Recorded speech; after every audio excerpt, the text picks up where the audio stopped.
What is Factorio? It's probably one of the hardest questions anyone can ever ask you because it's a really hard game to kind of pigeonhole.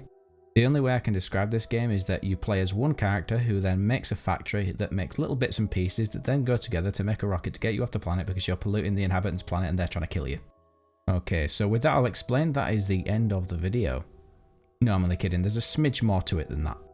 So just having a look at the main menu, you actually have quite a few different ways of playing the game.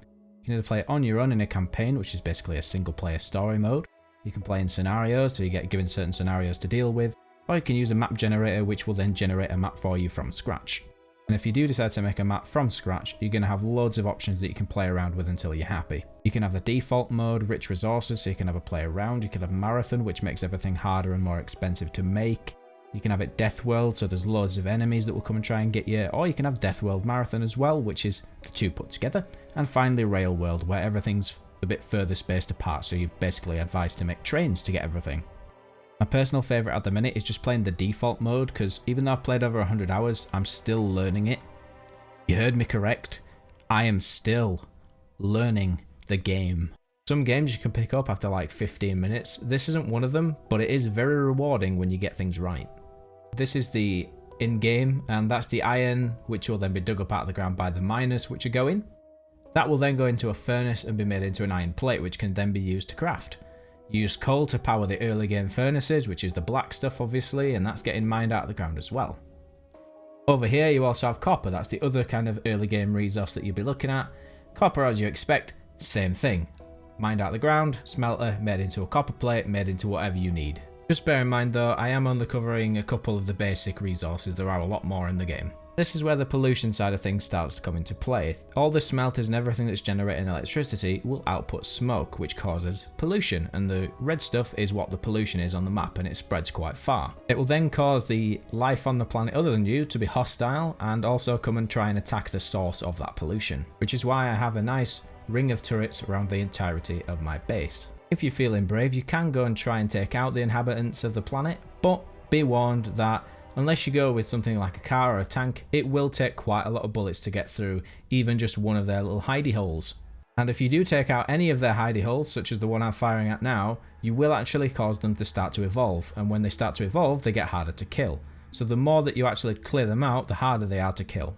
The other effectors of that are time, so just overall they will get harder over time, and on top of that, the pollution. So essentially it's the pollution and the time that are the main factors, but if you do actually kill any of their hidey holes and homes, you actually make it even harder for yourself. And just to kind of give you an idea of what it can look like late game, all the red blobs are enemy spawn points. But just to give you a quick look at what you can do with the game, I'm just going to show you, these are all assemblers on the left where you can see the images on top of the factories. And what they do is they essentially make whatever you tell them to make. You just have to make sure that whatever they require to make that is then inputted into them. And once they have made the item that you require of them, you can then make it so that an arm then pulls the item out of the factory and puts it on a belt and takes it away to wherever you need it. On top of that, you also need to research things, so you start off with like a list of stuff you can start with, and that goes all the way through to the end game where you can then make the rocket silo, and the rocket silo then allows you to win the game, but that will be quite a few hours in. I'm gonna guess if it's your first time, probably at least 60 hours. Although that is factoring in that you do want to do some playing around as well, which is what I did. So let's say that you play with friends, after a few hours you will end up with a huge base that you can't navigate because you've all made separate things, although that's completely fine, that's part of the fun of multiplayer in my opinion. Although a lot of Factorio players will probably be shaking their head in disgust right now if they see this video, and I don't blame them. But I hope that somewhat answers the question of, what is Factorio?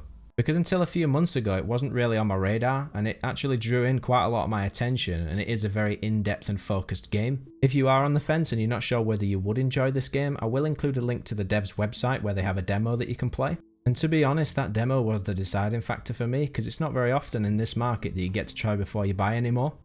So just to round it off, Factorio is essentially a 2D factory building / survival game. And what you can actually do with this game is pretty much limitless. You can do almost anything you want within the limits of the game engine itself.